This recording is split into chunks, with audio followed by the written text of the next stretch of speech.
वाले खां के पास दुनिया का इकलौता ऐसा थीम पार्क डेवलप किया गया है जिसमें वेस्ट को यूज करके दुनिया के 7 अजूबों को बनाया गया है और उन्हें डिस्प्ले किया गया है।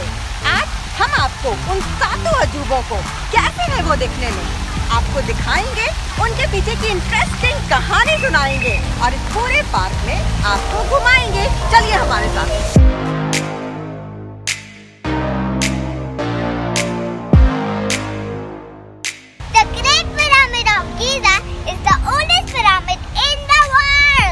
देख रहे हैं the great pyramid of Giza, one of the 7 wonders का रेप्लिका। यहाँ पर इसका फ्रेम बना है पाइप से और पिरामिड का शेप दिया गया है 110 मेटल के एंगल्स को रख करके पिरामिड का शेप दिया गया है। इसे बनाने में 80 डेज लगे हैं। मेटल के पाइप्स जिनमें जंग लग जाता है, जिनको यूज नहीं किया जाता है, कंस्ट्रक्शन साइट्स पे वो मिल जाते हैं या घरों में भी मिल जाते हैं, उन पाइप्स का ऐसा यूज, उन मेटल एंगल्स का ऐसा यूज हो सकता है। कमाल है ना।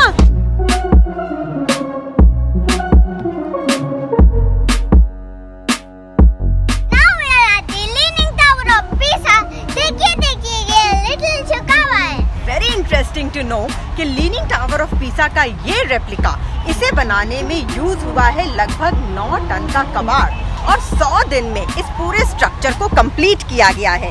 इसमें लगे हैं कार व्हील्स के रिम्स, टूटे हुए क्लच प्लेट्स, टूटे हुए टाइपराइटर के पार्ट्स, इसके अलावा ऑटोमोबाइल्स के खराब पार्ट्स, मतलब जो सारा कबाड़ जिन्हें फेंक दिया जाता है उनको यूज करके ये खूबसूरत रेप्लिका क्रिएट किया गया है।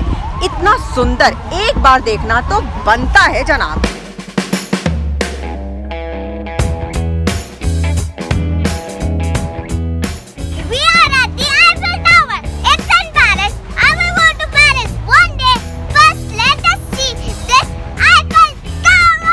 आईफिल टावर का ये रेप्लिका लगभग 70 फीट ऊंचा है और इसे बनाने में लगे हैं लगभग 130 दिन। 15 टन का स्क्रैप यूज हुआ है जिसमें ट्रक के टैंक्स, क्लच प्लेट्स, मेटल के एंगल्स और गार्डन के जो रेलिंग्स होते हैं उनको यूज किया गया है खूबसूरती देने के लिए और बहुत ही अधिक शानदार आईफिल टावर का ये रेप्लिका आपके सामने है।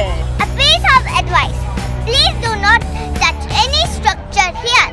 If you touch any structure here, you have to give a fine. Only Eiffel tower है जिसके अंदर से होकर आप निकल सकते हैं। Now we are in the Eiffel Tower. ये पूरा स्ट्रक्चर 3 अलग अलग पार्ट्स में बनाया गया और उसके बाद फिर क्रेन के हेल्प से इसको असेंबल किया गया। Really beautiful.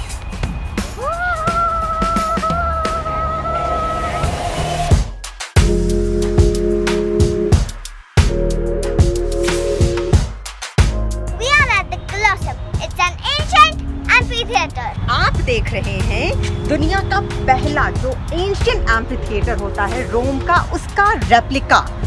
लगभग 100 दिन में ये रेप्लिका बनकर तैयार हुआ था। मैं आपको बताना चाहूंगी कि इस रेप्लिका को बनाने में किन किन कबाड़ चीजों का यूज हुआ था आप सोच भी नहीं सकते हैं।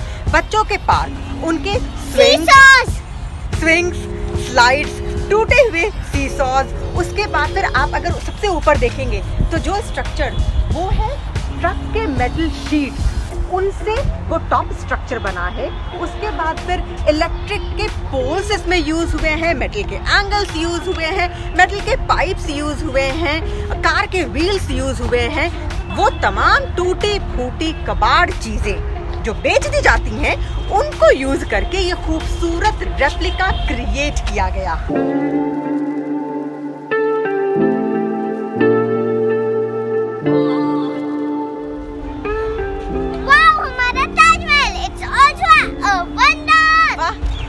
हमारे ताजमहल का रेप्लिका भी यहाँ पर है और आपको आश्चर्य लगेगा अगर मैं बताऊं कि इस रेप्लिका को बनाने में किचन के जो कढ़ाई होते हैं, पैन्स होते हैं, यूटेंसिल्स होते हैं जो बर्बाद हो जाते हैं, खराब हो जाते हैं और जिनको हम कबाड़ में बेच देते हैं, उनको यूज करके इसे बनाया गया है। जी हाँ, और उसके अलावा चिल्ड्रन पार्क के बेंच, स्विंग्स, ट्रक के शीट्स, साइकिल के रिम्स, इनको यूज किया गया। जो यहाँ पे जाली में जो आप नक्काशी देख रहे हैं वो मेटल के बेंच से बनाई गई है।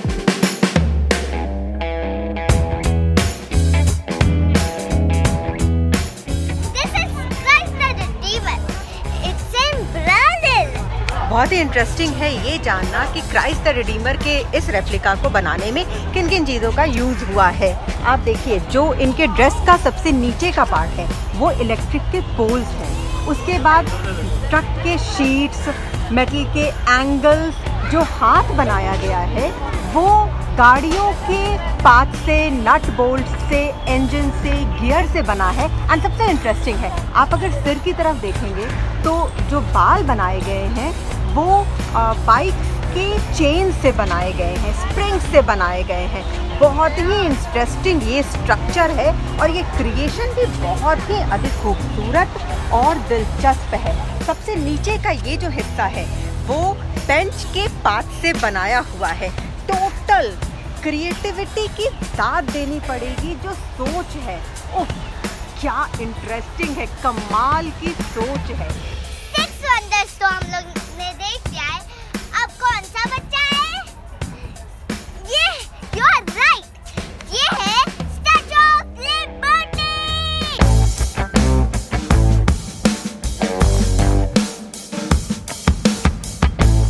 This is the famous Statue of Liberty.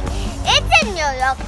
आपको भी जानना है ये किससे बना है? जितने भी कबाड़ के, स्क्रैप के, मेटल के पार्ट्स होते हैं जिनमें जंग लग जाता है, जिनको फेंक दिया जाता है, उनको यूज करके ये ब्यूटीफुल स्टैच्यू ऑफ लिबर्टी का रेप्लिका बनाया गया। आप देखिए, इसमें यूज हुए हैं साइकिल रिक्शा के पार्ट्स, बाइक के पार्ट्स, ट्रक के पार्ट्स, मेटल के एंगल्स। इसके अलावा आप अगर ध्यान से देखें तो ये जो टॉर्च है, जो फेमस टॉर्च है स्टैच्यू ऑफ लिबर्टी के हाथ में, वो बना है साइकिल के रिम से, मेटल के शीट से, एंड इनके हेयर को बनाया गया है साइकिल के चेन से। एंड द फेमस बुक, जो उन्होंने अपने हाथ में लेफ्ट हैंड में जो बुक पकड़ी हुई है, वो बुक बना है मेटल शीट से, पार्क के बेंच से। पार्क है तो खूबसूरत होगा ही। यहाँ ट्रीज पर आपको दिखते हैं एनिमल्स रिलैक्स करते हुए। मंकीज होए, टाइगर्स होए, बेयर्स होए, सारे एनिमल्स हैं यहाँ।